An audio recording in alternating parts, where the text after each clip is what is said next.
تب کہیں دوسرے ہاتھ سے لقمہ منہ میں رکھ پاتے تو قبلہ جیسے گئے تھے ویسے ہی کاٹ کر واپس آ گئے۔ تنتنے اور آواز کے کڑاکے میں ذرا فرق نہ آیا۔ فرماتے تھے یہیں تیسری بیرک میں ایک منشی پاس جالیہ فصاحت یار خان غبن اور دھوکہ دہی میں 3 سال کی بامشقت کاٹ رہا تھا۔ حسین تخلص کرتا تھا، بلا کا بسیار گو۔ چکی پیستے میں بھی اپنی ہی تازہ غزل گاتا رہتا، موٹا پیستا اور پٹتا۔ اب چکی پیسنا کوئی شاعری تو ہے نہیں، اس پر خود کو غالب سے کم نہیں سمجھتا تھا۔ حالانکہ مماثلت صرف اتنی تھی کہ دونوں نے جیل کی ہوا کھائی۔ خود کو روہیلا بتاتا تھا، ہوگا پر لگتا نہیں تھا۔ قیدیوں تک سے منہ چھپائے پھرتا تھا۔ بیٹے کو ہدایت کر رکھی تھی کہ میرے بارے میں کوئی پوچھے تو کہہ دینا والد صاحب نقل مکانی کر گئے ہیں۔ جیل کو زندان کہتا تھا اور خود کو اسیر۔ ارے صاحب غنیمت ہے جیلر کو عزیز مصر نہیں کہتا تھا۔ اسے تو چکی کو آسیہ کہنے میں آڑ نہ ہوتی، پر میں جانوں پاٹ کی عربی معلوم نہیں تھی۔ ارے صاحب میں یہاں کسی کی جیب کاٹ کر تھوڑا ہی آیا ہوں۔ شیر کو پنجرے میں قید کر دو تب بھی شیر ہی رہتا ہے، گیدڑ کو کچھار میں آزاد چھوڑ دو اور زیادہ گیدڑ ہو جائے گا۔ ارے صاحب اب ہم ایسے بھی گئے گزرے نہیں کہ جیل کا گھٹنا پہنتے ہی طبیعت میں سوز و گداز پیدا ہو جائے۔ ہمیں تو قبلہ کی باتوں سے ایسا لگتا تھا کہ پھٹا ہوا کپڑا پہننے اور جیل میں قیام فرمانے کو سنت یوسفی سمجھتے تھے۔ ان کے مزاج میں جو ٹیڑھ تھی وہ کچھ اور بڑھ گئی تھی۔ فرماتے تھے الحمدللہ میں منافق اور ریاکار نہیں، میں نے گناہ کو ہمیشہ گناہ سمجھ کر ہی کیا ہے۔ لیکن وہ عقل کھرے تھے یا کھردرے، کھرے تھے یا کھوٹے، جیسے بھی تھے ان کا ظاہر و باطن ایک تھا۔ تن اجرا من گادلا بگلا جیسا بھیس، ایسے سے کاگا بھلے باہر بھیتر ایک۔ اب کے دکان چلی اور ایسی چلی کہ اوروں کو ہی نہیں خود انہیں بھی حیرت ہوئی۔ دکان کے باہر اسی شکارگاہ یعنی کیبن میں اسی ٹھسے سے گاؤ تکیے کی ٹیک لگا کر بیٹھتے مگر زاویہ پسر گیا۔ پیروں کا رخ اب فرش کی نسبت آسمان کی طرف زیادہ ہو گیا۔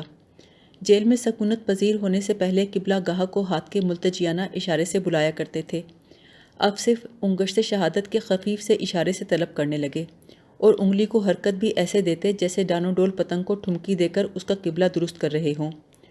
حقے کی نے میں اب 1 فٹ کا اضافہ کر لیا، پیتے کم اور گڑگڑاتے زیادہ۔ اکثر فرماتے واجد علی شاہ جان عالم پیا نے جو خوبصورت نام رکھنے میں اپنا ثانی نہ رکھتا تھا، حقے کا کیسا پیارا نام رکھا تھا، لب معشوق۔ ہم قبلہ کی بات سے اتفاق نہیں کر سکتے، اس لیے کہ جو شخص کبھی حقے کے پاس سے بھی گزرا ہے وہ بخوبی اندازہ لگا سکتا ہے کہ جان عالم پیا کا پالا کیسے لبوں سے پڑا ہوگا۔ چنانچہ معزولی کے بعد وہ فقط حقہ اپنے ہمراہ مٹیا برج لے گئے، پری خانے کے تمام معشوق لکھنؤ میں ہی چھوڑ گئے، غالباً اس لیے کہ معشوق کو نیچا پکڑ کے گڑگڑایا نہیں جا سکتا۔ ایک بہت بڑے کاتب سے عرفی کا مشہور شعر احاطے کی دیوار پر لکھوا دیا، عرفی تو میں اندیش زغوغائے رکیباں، آواز سگاں کم نہ کند رزق گدارا، یعنی عرفی تو رکیبوں کے شور و غوغا کرنے سے اندیشے میں مبتلا نہ ہو، کتوں کے بھونکنے سے گدا کا رزق کم نہیں ہوتا۔ ویسے کتے اگر شعر کہہ سکتے تو دوسرا مصرع کچھ یوں ہوتا، آواز گدا کم نہ کند رزق سگاں را، یعنی گدا کی صدا سے کتوں کا رزق کم نہیں ہو جاتا۔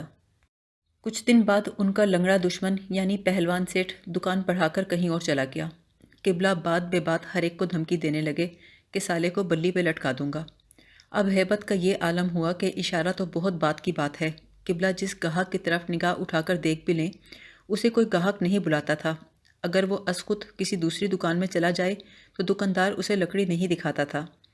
ایک دفعہ ایسا بھی ہوا کہ سڑک پر کوئی راہگیر یوں ہی منہ اٹھائے جا رہا تھا، قبلہ نے اسے انگلی سے اندر آنے کا اشارہ کیا، اسے پتہ نہیں چلا۔ جس دکان کے سامنے سے وہ گزر رہا تھا اس کا مالک اور منیم اسے گھسیٹتے ہوئے قبلہ کی دکان کے اندر دھکیل گئے۔